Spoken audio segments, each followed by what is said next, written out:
Pythagoras didn't discover the Pythagorean theorem. In fact, he was beaten to it by over 1,000 years. The ancient Babylonians had already mastered this mathematical principle before Greece was even a civilization.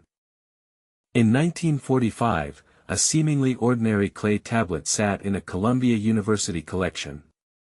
Catalogued as Plimpton 322, it had been purchased from a dealer decades earlier. Nobody realized they were looking at one of humanity's greatest mathematical achievements. The tablet dates to approximately 1800 BCE, during the Old Babylonian period. That's 1,200 years before Pythagoras was even born. It contains 15 rows of numbers arranged in 4 columns, written in the Babylonian base 60 number system. Mathematicians eventually cracked the code. These weren't random numbers.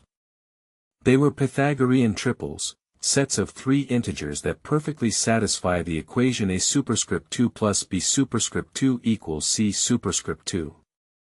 The sides of right-angled triangles.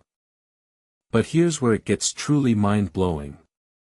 The Babylonians weren't just listing random examples. The tablet shows they had a systematic method for generating these triples. They understood the underlying mathematical relationships. The tablet likely served a practical purpose in Babylonian surveying and construction. Building ziggurats, canals, and city walls required precise right angles. Mathematics wasn't abstract philosophy to them, it was engineering. What makes this even more remarkable is the Babylonian number system. Base 60 mathematics allowed them to handle fractions and complex calculations with an elegance that wouldn't be matched until modern times.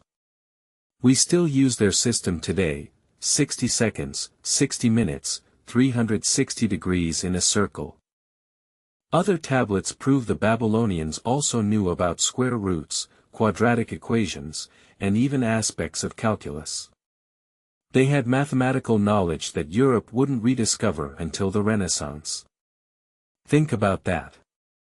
Scholars in medieval Europe were struggling with basic arithmetic while Babylonian clay tablets gathering dust contained advanced geometric proofs. So why do we call it the Pythagorean theorem? Because ancient Greek mathematicians like Pythagoras were the first to prove it as an abstract mathematical truth, not just a practical tool. They transformed Babylonian engineering into formal logic. But here's the mystery that still haunts historians. How much did the Greeks actually know about Babylonian mathematics? Trade routes connected these civilizations. Could Pythagoras have learned these principles during his travels to the East? The truth is, we may never know for certain. But Plimpton 322 stands as undeniable proof that mathematical genius flourished in Mesopotamia long before Athens became the intellectual center of the ancient world. The next time you calculate the diagonal of a rectangle or check if a corner is perfectly square, remember the Babylonian scribes. They were doing the same math 4,000 years ago, pressing wedge-shaped styluses into wet clay under the Mesopotamian sun. If you want more stories about the true pioneers of human knowledge, subscribe to Untold Origins. History is full of surprises when you know where to look.